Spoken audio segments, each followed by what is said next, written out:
హిమాయత్ నగర్ మగ్ధూమ్ భవన్ లో సిపిఐ రాష్ట్ర కార్యదర్శి కొత్తగూడెం ఎమ్మెల్యే కూనంనేని సాంబశివరావు మీడియా సమావేశం నిర్వహించారు. సందర్భంగా ఆయన మాట్లాడుతూ తాను టూరిజం డెవలప్మెంట్ చేయాలని చేసిన మాటలను సీఎం చంద్రబాబు వక్రీకరించారన్నారు. ప్రభుత్వం వద్ద నిధులు లేకపోవడం వల్ల టూరిజం ద్వారా నిధులు సమకూరుతాయని తాను చెప్పానని, కానీ చంద్రబాబు ఏ ఇజం లేదు, టూరిజం మాత్రమే ఉందని 30 ఏళ్ల క్రితం చెప్పానని, ఇప్పుడు కమ్యూనిస్టులు కూడా ఒప్పుకున్నారని మాట్లాడడం విడ్డూరంగా ఉందన్నారు. ప్రజలు ఉన్నంత కాలం కమ్యూనిజం ఉంటుందని పేర్కొన్నారు. అసెంబ్లీ సమావేశాలు జరిగాయి. అసెంబ్లీ సమావేశాలకు సంబంధించి దాదాపు చర్చలు బాగానే జరుగుతూ ఉన్నాయి. గత అసెంబ్లీలో ఎంత చర్చలు జరిగాయి కాదు. మనం అంటే నేను కానీ గత అసెంబ్లీలో ఎవరు మాట్లాడించేవాళ్ళు కాదని చెప్పేవాడు. ఏదైనా విమర్శలు పెడితే మనల్ని తీసుకెళ్లి బయటకు మొత్తం మీద అట్లా మార్షల్స్ ఈ పని ఎక్కువ ఉండేదని చెప్పేవాడు. ఈసారి స్పీకర్ గారు కూడా ఒక మంచి సాఫ్ట్గా ఉన్నారు. ప్రభుత్వ పాలసీ కూడా ఎవరు మాట్లాడినా కూడా పూర్తిగా అవకాశం ఇస్తున్నారు.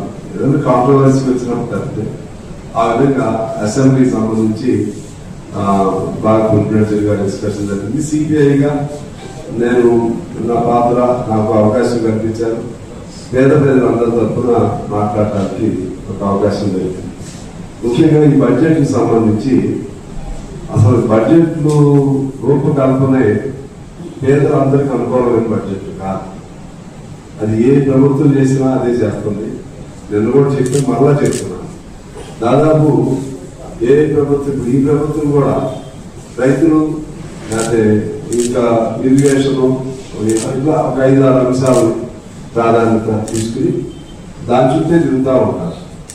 విద్య, హెల్త్ పూర్తిగా వాటిని కూడా పెట్టరు.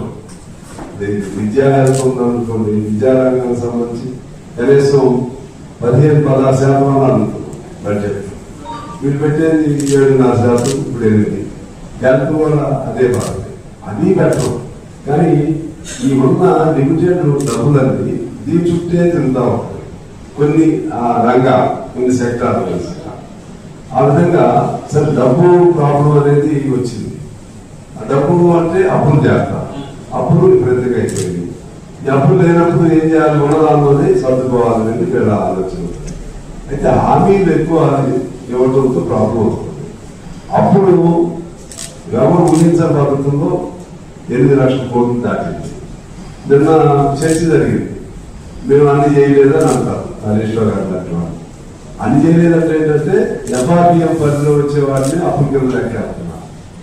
ఎఫ్ఆర్పి ఈ మిగిలిన కార్పొరేషన్ నుంచి కానీ, లేకపోతే గ్యారెంటీడ్ ఇవి కానీ, లేకపోతే కార్పొరేషన్ లో కూడా వాళ్ళు కట్టే కొన్ని ఉంటాయి. కార్పొరేషన్ లో వాళ్ళు కట్టడానికి వీళ్ళు కట్టే 3 రకాలు ఉంటాయి. ఇవన్నీ కలిస్తే 8 లక్షలు దాటుతాం. అవి కలపట్లేదు. అవి కలప